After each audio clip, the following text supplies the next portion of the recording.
Blue smart की कहानी 6 साल पुरानी है, साल 2019 की। तब ब्लू स्मार्ट उबर को इलेक्ट्रिक गाड़ियां मुहैया कराने वाली एक वेंडर हुआ करती थी। फाउंडर्स थे अनमोल जग्गी, पुनीत के गोयल और पुनीत सिंह जग्गी। उबर को सर्विस देते देते फाउंडर्स को इस स्पेस में कुछ दिक्कतें समझ में आई, जैसे कि कस्टमर्स लंबे वेट टाइम, कैंसिलेशन और सर्ज प्राइस से परेशान हैं। इस तरह उन्होंने डिसाइड किया कि अब वो इन दिक्कतों को सुलझाते हुए अपनी खुद की राइड हीलिंग सर्विस शुरू करेंगे, और इस तरह बनी ब्लू स्मार्ट मोबिलिटी। ओला उबर से आधे टाइम में ही कंपनी ने काफ़ी नाम कमा लिया। ब्लू स्मार्ट साफ सुथरी टाइमली कैब्स देने वाला एक नाम बन गई।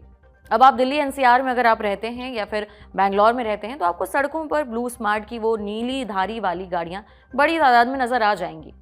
लेकिन ये हुआ कैसे, इसके लिए हमें थोड़ा ओला और उबर का कॉन्सेप्ट समझना होगा। ओला और उबर यूजर्स को, यानी हमें जो ट्रैवलर्स होते हैं, उन्हें ट्रैवल करने के लिए गाड़ियां अरेंज करके देती हैं। जिन ड्राइवर्स के पास गाड़ी होती है उन्हें यूजर से कनेक्ट करा दिया जाता है। जो किराया बनता है उसमें से कमीशन काटने के बाद बाकी पैसा ड्राइवर्स को चला जाता है। इस तरह से इन यानी कि ओला और उबर की कमाई होती है। लेकिन ब्लू स्मार्ट का कॉन्सेप्ट थोड़ा अलग था। उसने इलेक्ट्रिक गाड़ियों का अपना खुद का इकोसिस्टम बनाया, इलेक्ट्रिक गाड़ियां अपनी चार्जिंग सेटअप, अपना चार्जिंग हब बनाया, ताकि इस पूरे इकोसिस्टम में उसका पूरा का पूरा कंट्रोल हो, किसी और पर निर्भर ना रहना पड़े। अब जब गाड़ियां अपनी, तो उनकी साफ सफाई भी आसान हो गई। इसके अलावा जीरो कैंसिलेशन और नो सर्ज प्राइसेस जैसे फीचर बाकी सारे कस्टमर्स को काफ़ी पसंद आए।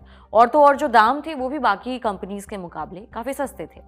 जो कस्टमर्स ओला, उबर या फिर जैसे दूसरी राइड हेलिंग कंपनियों से परेशान थे, उन्हें ब्लू स्मार्ट एक बहुत बढ़िया ऑप्शन लगा।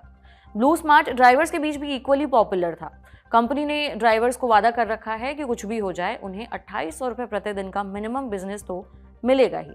इसलिए ड्राइवर्स को भी तसल्ली रहती थी, जबकि ओला उबर में ड्राइवर्स को ऐसे कोई फैसिलिटी नहीं मिलती। राइड मिली तो अच्छी बात है, नहीं मिली तो आपका हेडेक है। इसलिए जाहिर तौर पर ड्राइवर्स ब्लू स्मार्ट से ज़्यादा खुश थे। सब कुछ मस्त चल रहा था, खबरें चल रही थी कि ब्लू स्मार्ट तो कमाल कर रही है, ओला उबर का धंधा बंद हो जाएगा। लेकिन अब सवाल उठता है कि ऐसा क्या हुआ जो कंपनी दूसरों का धंधा बंद कराने वाली थी, वो अब अपना धंधा बंद कर रही है। दरअसल जो सुविधाएं कंपनी की पहचान बनी, वो उसकी कमाई से ज़्यादा उसकी जेब खाली की जा रही थी।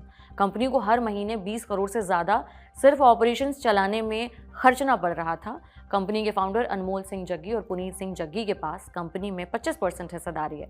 दोनों ने कंपनी को चलाने के लिए बहुत मेहनत की, अपने पैसे झोंक दिए, बाहर से फंडिंग उठाई, लेकिन बात कुछ बनी नहीं।